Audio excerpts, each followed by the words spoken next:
This morning, Wheatley High School is being celebrated after earning an A rating from the Texas Education Agency, a stunning turnaround since it was Wheatley's poor performance that led to the state takeover of HISD. But the new rating comes at the same time that a video posted by a Wheatley High School teacher who claims some of his students have fallen far behind is going viral. We've got team coverage this morning on both sides of the story. We start with Matt Doherty with the video and the response from the district.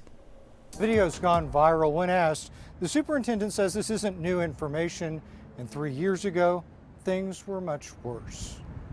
And I have seniors who simply cannot read and seniors who cannot write. They cannot write. They can reason. They have the ability to defend their reasoning if it's talking to their homeboy, but applying that to a written text, 2 paragraphs, and they couldn't do it. This Wheatley High School teacher's emotional post on the first week of school is getting a lot of attention. The teacher, who identifies himself as Darius Williams online, says the senior students in his class could not complete a simple reading and writing exercise earlier this week. Is that new information? I don't think that's new information. He says conditions at Wheatley were far worse just a few years ago and ultimately triggered the state's takeover of the district. 4 years ago, Wheatley was an F. There were many more students who could not read at grade level or do math at grade level. That is why we're here.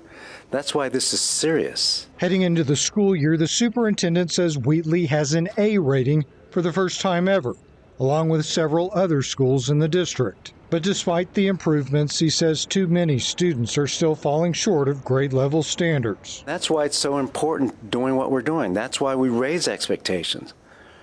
Where was the outrage, if there's outrage over that video or post? If there's outrage, where was that in 2023? I hope there was. Now, we have made multiple attempts to try to reach the teacher to find out why he felt the need to post that video, but we have not heard back. Wow, okay.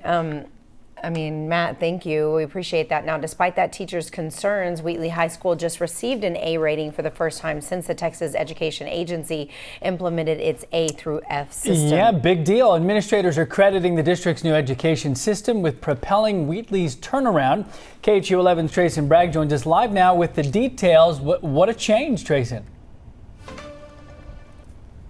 Yeah, it's a huge change, a big change, especially when you consider not long ago, Wheatley was literally a failing school. So yeah, this is a huge change. Now, the state takeover of HISD was actually based on the failings of Wheatley High School. Now, in fact that they had multiple years of F ratings, I should say, by the state. So this announcement of an A rating is an unbelievable turnaround. One school administrators, staff, and students are proud to see.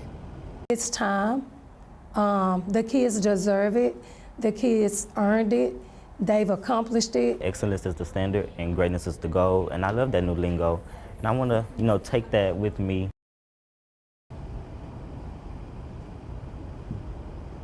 That says a lot there, right? That new lingo that student wants to take with him as he moves on in his journey. Now, since the state takeover in 2023, listen to this, Wheatley lost about 120 students. But with this new A rating, school administrators hope enrollment will start trending up. Now, coming up in the next hour, I'll actually have more from that school's community about how important this change in their grading has been. Reporting live in Houston, I'm Trayson Bragg. I'll send it back to you all now.